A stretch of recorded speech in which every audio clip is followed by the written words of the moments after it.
지금 레리 핑크 이제 블랙락 회장이 얘기한 게 다음 단계는 금융자산의 토큰화라고 얘기를 확실하게 했거든요. 그래서 이걸 통해서 채권, 주식 이런 것들의 불법을 해결하겠다라고 얘기를 했어요. 거래가 일어나면 이렇게 A지갑에서 B지갑으로 왔다 갔다 했다고 그 주소가 다 써져요. 네. 근데 아까 말씀드린 것처럼 이 주소가 누구 건지 안 나오잖아요, 여기에는. 근데 그거는 아까 얘기한 전통자산 애들이 커버하게 바꿔놓은 거죠. 코인을 가진 사람들이 지금까지는 그냥 전통자산 가지고 투기 거래를 하기 위해서 코인을 샀잖아요. 그게 아니라 채굴하는 사람들도 있고 이걸 이제 인더스트리로 만들고 싶은 사람들이 있잖아요. 네.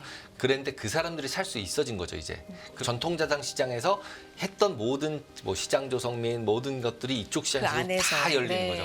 그 다음에 여기 있는 돈이 이쪽 거를 살 수 있어진 거잖아요. 그러면은 결국은 국채 살 사람이 없었는데 코인들이 사면 되겠네? 그러면 그 코인들이 이제는 다 갑자기 전통자산을 다 살 수도 있는 거잖아요. 프로세스상으로는 가능해진 상태가 되는 거죠. 자, 이제 케빈 강 대표를 모셔보겠습니다. 테이바랩의 케빈 강 대표, 어제에 이어서 또 시장 얘기해 볼까요? 안녕하십니까? 안녕하세요. 네, 어제는 개별적으로 이제 일주일간을 정리해 주셨다면 오늘은 또 새로운 시각을 최근에 주목해봐야 될 이슈를 던져주시는 시간인데 오늘 어떤 얘기 좀 해볼까요? RWA라고 좀 이제 유행을 하기 시작을 했어요. 그것도 블랙락 때문에. 이게 근데 어떤 약어죠? 리얼 월드 약자. 에셋. 리얼 월드 에셋. 그래서 예전에 그러니까 지난달만 해도 이제 ETF 가상자산 ETF가 네. 항상 핫했잖아요. 그리고 그렇죠. 지금도 핫하고 있죠. 그래서 홍콩에서 이제 상장도 또 이제 허가 났다 그러고 조건 무승이 예, 났죠. 조건 무승이 네. 난 상태고 그래서 이제 이제 전통 시장에서 가상자산을 샀다 팔았다 할 수 있어졌구나. 그 얘기는 뭐냐면 가상자산을 전통 시장으로 가져 들어왔잖아요. RWA는 전통 시장 자산을 가상 자산 시장에다가 거꾸로 갖다 집어넣는 거예요. 네. 그래서 방향이 반대인 반대네요. 거죠. 그래서 블랙락은 양쪽을 다 하려고 그러는구나. 네. 그래서 이름으로는 펀드의 토크나이제이션, 그러니까 펀드의 토큰화. 그래서 펀드를 토큰으로 만들어서 가상자산을 가진 사람들이 전통자산을 살 수 있게 해주는 거죠. 어떻게 보면 이 코인 ETF 승인은 코인의 증권화였잖아요. 그렇죠. 그런데 이게 거꾸로네요. 거꾸로. 네. 그러니까 그렇게 설명을 저는 하는 거예요. 그러니까 네. 누가 이제 뭐 토크나이제이션을 어떻게 설명할 거냐에 대한 문제인데 저는 그냥 시장을 거꾸로 액세스하는 방향을 서로 바꿔서 양방향을 다 한다. 그래서 이거 기계로 매매하는 사람들이 이걸 다 세팅이 끝나고 나면 참 돈 벌기가 쉽겠다. 네. 이런 생각이 들었습니다. 한번 시작해 볼까요? 가상자산 ETF 얘기부터. 네, 좀 일단은 해봅니다. 가상자산 ETF는 이미 너무 많이 들으셨을 테니까 간단하게만 짚고 넘어가면 일단 블랙락이 1월 달에 발행을 했죠. 네. 그래서 뭐 자기네가 레리핑크 말로 아이비트 자기네가 발행한 ETF 중에서 역사상 이렇게 빠른 ETF는 없다. 얘가 1등이다. 이러면서 지금 이제 더 늘었죠. 이제 지금 거의 한 2, 3억 불 돼 있을 것 같은데 그래서 2,100만 개가 제한인데 25만 개를 지금 블랙락이 가지고 있어요. 그래서 10% 이상의 비트코인을 블랙락 펀드가 가지고 있다라고 보시면 되고 이러면서 이제 얘기한 게 뭐냐면 가상자산을 전통시장으로 가지고 들어왔잖아요. 그래서 암호화폐가 전통 금융시장에 액세스할 수 있는 이제 상태로 바뀌었다. 그게 굉장히 크다. 그래서 전통자산 투자하는 사람들이 가상자산을 투자할 수 있어졌다. 그래서 용이해졌다. 거기다 이제 규제가 명확해졌다. SEC가 허락은 해준 거니까. 그래서 가상자산 이게 뭐냐 뭐 이런 거 가지고 왔다 갔다 했었는데 그거에 대해서 저 정도면 허락해 준 거 아니냐. 그다음에 이제 투자자들의 입장에서는 이제 상관관계가 낮은 자산에다가 투자를 하면 이제 안정적인 수익을 더 낼 수 있으니까 이론상으로 그래서 그런 투자의 다양성이 좋아졌다. 그 다음에 위험관리나 투자자 보호 부분에 있어서도 암암리의 그러니까 뒤에서 있었던 일들을 앞으로 끌어내서 이제 전통 금융시장으로 가지고 들어왔기 때문에 이제 SEC나 이런 감독기관들이 관리를 하면서 이제 너 잘못했어 이런 거 불공정 거래야 이런 거를 할 수 있어졌다. 그러니까 제도권에 네, 제도권으로 들어온 거죠 네. 이제. 그래서 가격이 오히려 안정화가 되지 않겠냐라고 얘기를 하고 있었어요.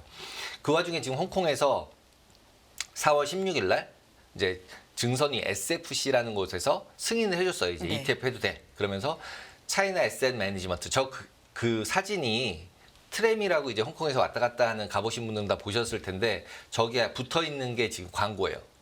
비트코인 네. ETF 광고예요.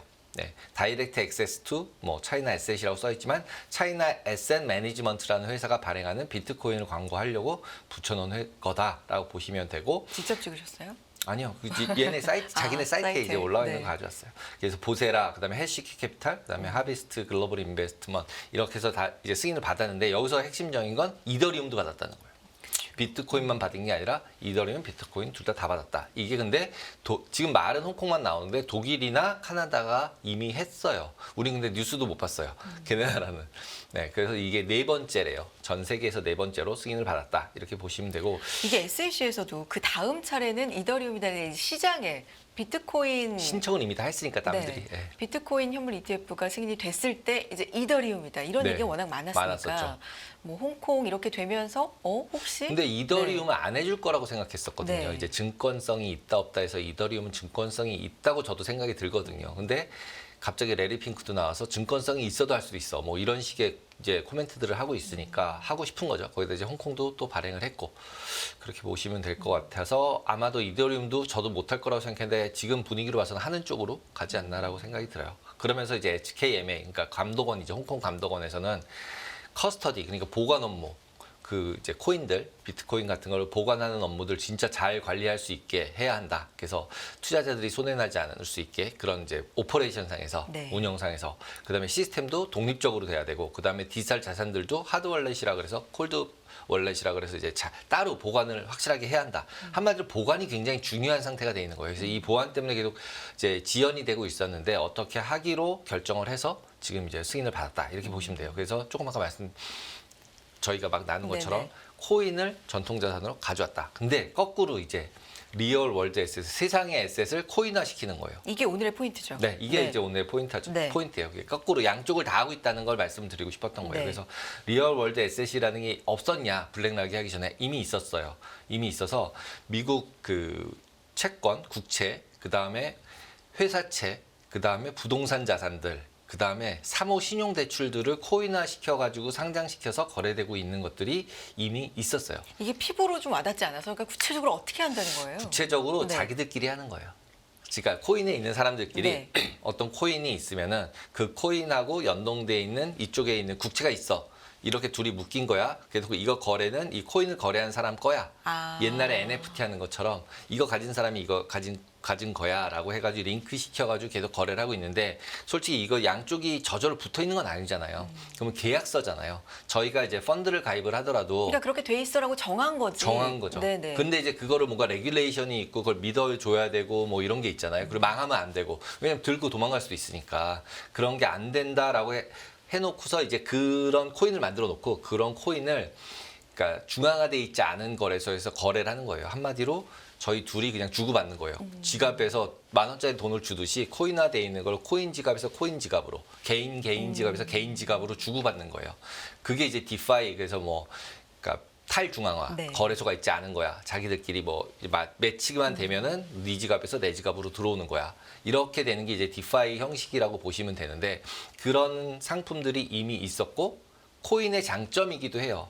그러니까 중앙화가 안 돼 있어서. 근데 이제 이거의 문제점들은 또 계속 있어요. 왜냐하면 이제 해킹도 당하고 털리기도 하고 비밀번호 잊어버리면 다 없어지는 거고 뭐 너무 여러 가지 치명적인 단점인데요. 네, 치명적인 문제들이 네. 계속 있어요. 이 디파이 쪽은 치명적인 문제가 있어요. 그리고 저도 디파이는 무서워서 못 하겠더라고요. 뭐 누가 가져간다 그러고 막 이러니까 무섭잖아요, 솔직히. 그래서 솔직히 민간인들이 일반 사람들, 저같이 전통금융 했던 사람들이 코인을 매매할 때는 중앙화 거래소가 그나마 조금 마음이 편하죠. 왜냐면 은행에서 돈 집어넣고 거기에 들어있는 게 눈에 보이고 이러니까. 근데 디파이 같은 경우 내 지갑으로 들락날락 하니까 그래서 약간은 이제 테크 덕후들이 하고 있다. 코인 덕후들이 하고 있다. 약간 이제 신봉자들이 하고 있는 경향이 많은 것 같아요. 그리고 그 보안에 대해서도 계속해서 좀 이슈가 개발이나 되고 있는 이런 거죠. 게 되고 있는 계속 거죠. 개발되고 있는 네. 거죠. 예. 그러니까 지금 이제 블랙락이 들어옴으로써 됐나 보다 생각이 드는 거죠, 이제. 아, 블랙락은 또 여기에도 들어왔네? 이래서 찾아보니까 네. SEC의 승인을 받아서 실제로 발행을 이미 했어요. 지난주에 발행을 했고 그 발행된 게 이더리움이라고 이제 맨날 저희 얘기하는 있잖아요. 비트 이더에 네. 이더리움 체인 위에 미국 국채 펀드를 거기다 얹은 거예요. 그래서 아, 그럼 이더리움과 아까 말씀해 주신 걸로 하면 이더리움과 국채가 이제 연결이 된 건가요? 이더리움의 체인에 기록이 남는 거죠. 계속. 아. 그래서 이 기록이 남겨지니까 그래놓고 그 기록이 남겨지는 코인은 이제 번들 빌드라고 하는 이름의 BUIDL이라고 하는 이름의 코인을 발행을 해서 그 코인의 기록이 이더리움 체인에 계속 써지고 있는 거예요. 예, 그러니까 블록체인이라는 것 자체가 어떤 기록이 계속 쓰여진다. 네. 내가 뭔가 샀다 팔았다 하면 왔다 갔다 한다. 이게 이제 핵심이잖아요. 그래서 그 기록이 국채 펀드를 이 지갑에서 이 지갑으로 왔다 갔다 하는 거를 이더리움 체인에다가 얹어서 계속 쓴다는 거예요. 네, 핵심은. 그래서 그거를 갖다가 이제 리얼 월드 에셋이라고 그런 클래스를 어떤 세상에 있는 어떤 자산을 코인에다가 이름을 써서 넣는다라는 게 이제 리얼 월드 에셋이다. 이렇게 보시면 될 것 같아요. 그래서 말 그대로 정말 거꾸로 방향이 네, 된 거꾸로 거네요. 방향이에요. 그래서 그러면은 이게 지금 뭐야라고 했을 때 지금은 이제 전통 자산에서 돈을 가지고 있는 사람이 펀드를 산 다음에 그 코인을 이 펀드에 연계돼 있는 코인을 이더리움에다 얹었잖아요. 그러니까 네. 실제로 가상자산이 국채를 산 건 아니잖아요. 그렇죠. 그렇죠. 현재는 국채를 산 거로 코인화 시켜놨잖아요. 근데 이제 이게 되게 새롭다는 표현보다 조금 이제 신박한 게 예를 들어서 코인을 가진 사람들은 이자를 받을 일이 없잖아요. 리얼로는 물론 있어요. 언이라 그래서 이제 뭐 코인을 가지고 어디다 이제 집어넣어 놓으면 이자를 주고 막 하는데 그건 코인에서만 일어나는 자산의끼리 이제 주고받는 거잖아요. 증가하거나. 근데 지금 현재 이거 같은 경우는 미국 국채에서 나오는 이자를 코인화 시켜서 저의 지갑에다 쏴줘요. 그러니까 이제 저희가 은행에다 넣어놓으면 1년에 한 번씩 이자를 주잖아요. 그게 아니라 ETF 중에서 CD ETF 같은 거는 저희가 매수를 하면 가격이 매일매일 이자만큼씩 올라가거든요. 근데 얘네들도 마찬가지로 저거를 사면 이자가 발생했다면 그 이자 된 거를 코인 가진 사람들에게 직접 넣어주는 거예요. 지금은 저희가 어떻게 증권 계좌에 들어오잖아요. 증권 계좌에 있는 건 우리 지갑에 있는 건 아니잖아요. 근데 코인은 각자의 나의 지갑이 있는데 내 지갑에다가 국채 이자를 나에게 쏴줘요. 자동으로 다이렉트하게 어떤 룰에 의해서 코딩화 시켜놓은 걸로. 그래서 이거를 갖다 블록체인 내에다가 사용 용도 중에 하나인 펀드의 토크나이제이션이라고 레리 핑크가 계속 얘기를 하고 있어요. 그러면서 이거는 굉장히 커질 수 있다라고 레리 핑크도 얘기를 하고 있어요. 그래서 지금 이 RWA 같은 경우는 전통 자산을 토큰화한다. 그 다음에 USDC라는 이제 스테이블 코인으로 이걸 살 수 있게 만들어 놓은 거예요. 아직은 거래를 사전 승인된 투자자만 할 수 있다고 해놨어요. 네. 그 얘기는 뭐냐면 KYC, 그러니까 이제 고객 정보를 다 인증한 사람들끼리만 거래하게 해놓은 거죠.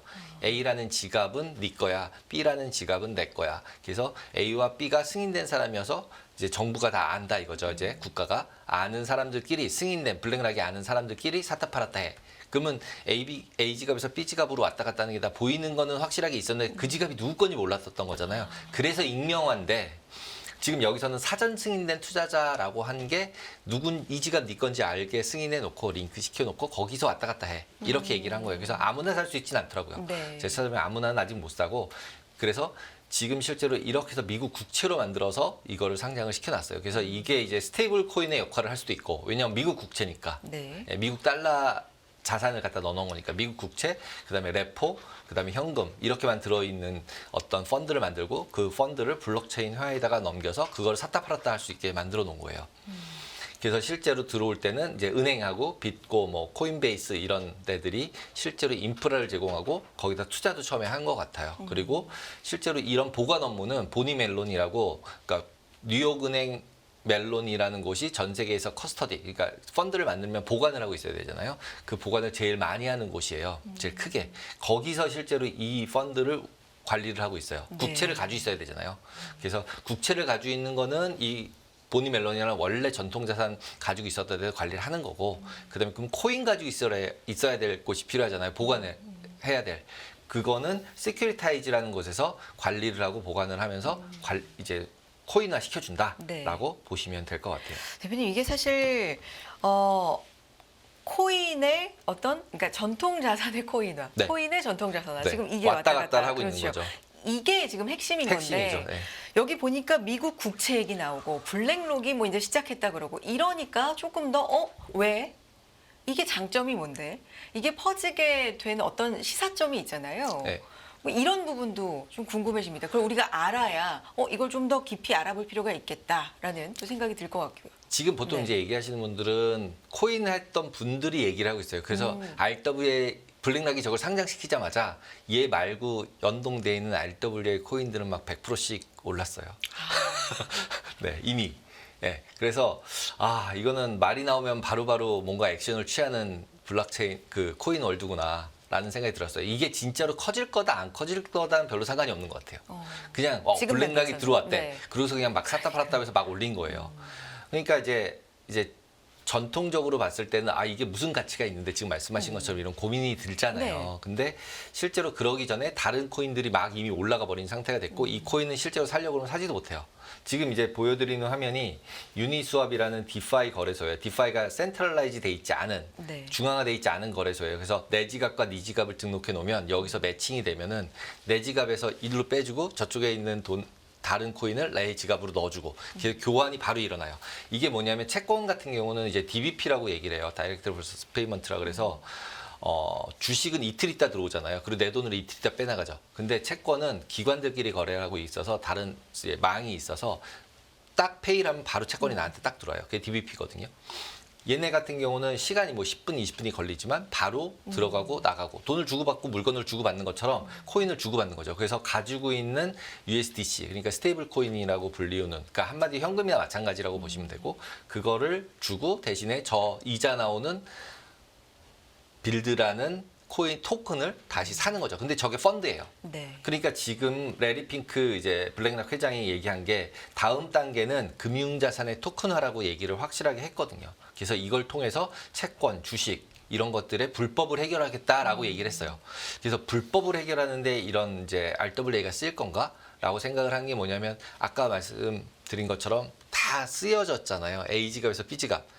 으로 왔다 갔다 하는 기록이 다 생겨요. 여기 네. 밑에 보시면은 요 그림이 그 이더 스캔이라는 그 이더리움 위에 쓰여진 기록들을 갖다 이렇게 막 써주는 이더리움 스캔이라는 거예요. 저도 이제 처음 찾아봤는데 거래가 일어나면 이렇게 A 지갑에서 B 지갑으로 왔다 갔다 했다고 그 주소가 다 써져요. 네. 근데 아까 말씀드린 것처럼 이 주소가 누구 건지 안 나오잖아요, 여기에는. 근데 그거는 아까 얘기한 전통자산 애들이 커버하게 바꿔놓은 거죠. 그래놓고 이 지갑이 네 거다라고 확인시켜 놓은 것 같아요. 근데 만약 저렇게 상장시켜 놓고 있으면은 현금화돼서 나갈 때는 저렇게 지갑에서 다 걸리겠지만 자기들끼리 거래를 하면 모르는 거잖아요. A 지갑, B 지갑 왔다 갔다 하고 뭐 5만 원짜리 왔다 갔다 해도 누구 지갑에 있는지 모르는 거잖아요. 가지고 있는 사람만 알잖아요. 그것처럼 실질적으로는 저게 그런 식의 역할을 하겠구나. 라고 보시면 될 것 같고 이게 지금 한 3억 불 정도 이미 됐어요. 근데 저 3억 불의 코인이 예를 들어서 저는 이제 이걸 보면서 이제 어떤 생각이 드는 건가 하면 코인을 가진 사람들이 지금까지는 그냥 전통자산 가지고 투기 거래를 하기 위해서 코인을 샀잖아요. 그게 아니라 채굴하는 사람들도 있고 이걸 이제 인더스트리로 만들고 싶은 사람들이 있잖아요. 네. 그래서 탈중앙화가 목표인 사람들이 존재하고 있고 그럼 그 사람들은 전통자산을 살 수가 없었잖아요.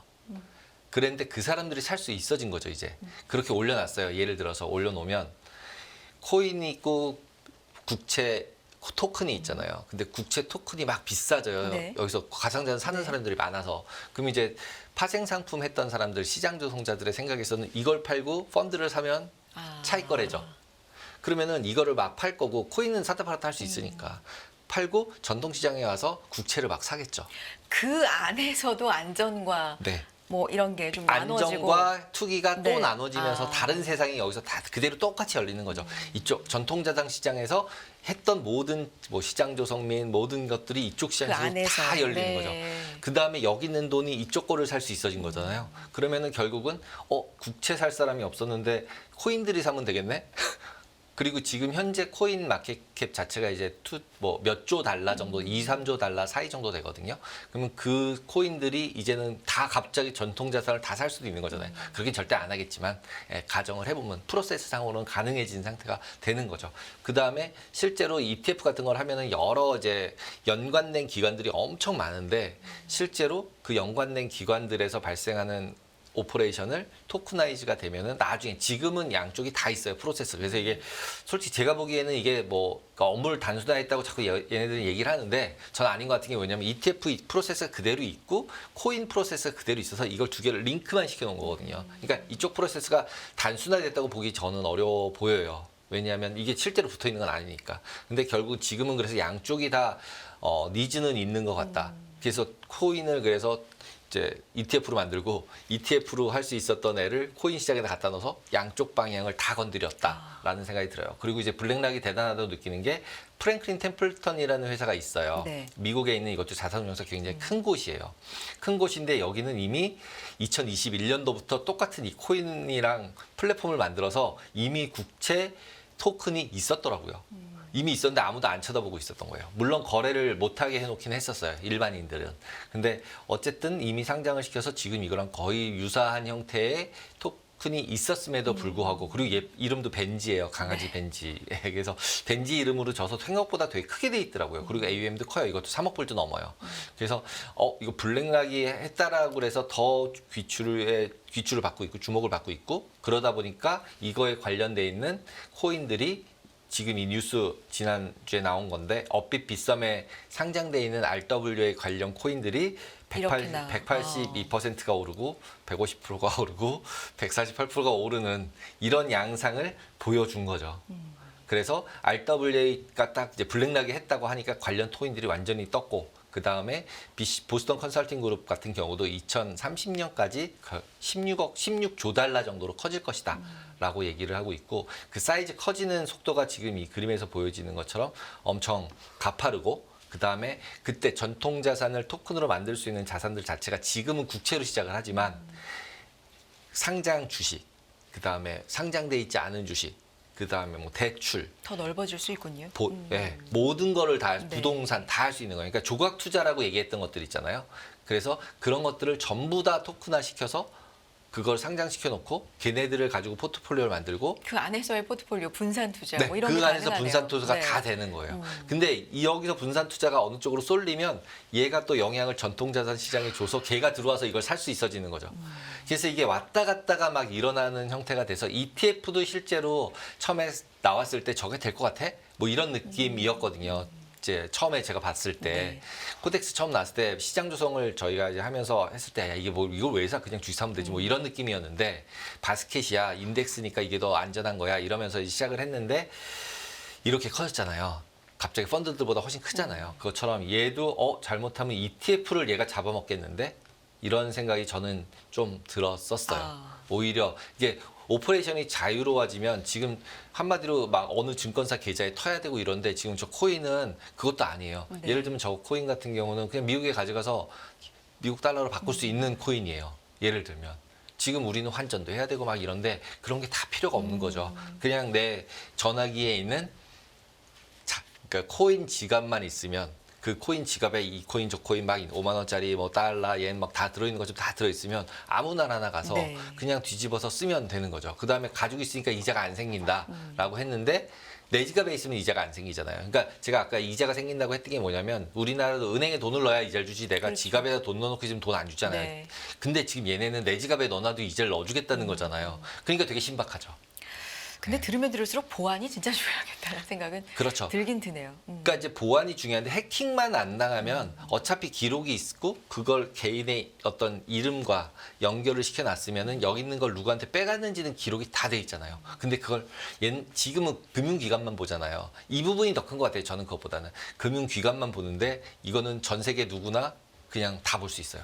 근데 이지가 그렇기 때문에 익명성이 있을 수밖에 없죠. 왜냐하면 거기에 이름이 적혀 있으면 내 지갑이 얼마인지 전 세계 사람들이 다 아는 거잖아요. 그러니까 또 이게 양쪽이 밸런스를 맞추기가 굉장히 어렵다. 근데 분명한 건 지금 토크나이제이션이라는 걸 통해서 이제 미국 국채를 살 사람이 추가로 누가 있어 이거 지금같이 네. 이렇게 막 발행하는데 뭐 이런 느낌이었는데 코인이 들어와서 사겠는데 뭐 이런 약간의 뇌피셜 시장에서 좀 있습니다. 눈여겨봐야 될 움직임 네. 오늘 제시를 해주셨네요. 다른 얘기인데 케빈 강 대표님이 진짜 챗 GPT 진짜 초창기보다 더 앞서서 네. 저희 방송에서 우리 방송에서 이제 소개를 해주셔서 그로부터 뭐 한 몇 주, 한 달, 뭐 2달 사이에 완전히 챗 GPT가 많이 회자가 되는 그런 경험도 있었는데 항상 좀 앞서서 제시를 해주시는데 RWA 토크나이제이션도 시장에서 좀 눈여겨봐야 될 부분 뭐 미리 알고 계셨던 분들도 많겠지만 좀 생소하셨던 분들도 알게 되시는 기회가 되지 않았을까 싶고요. 여기까지 듣겠습니다. 테이블랩의 케빈 강 대표였습니다. 고맙습니다. 감사합니다.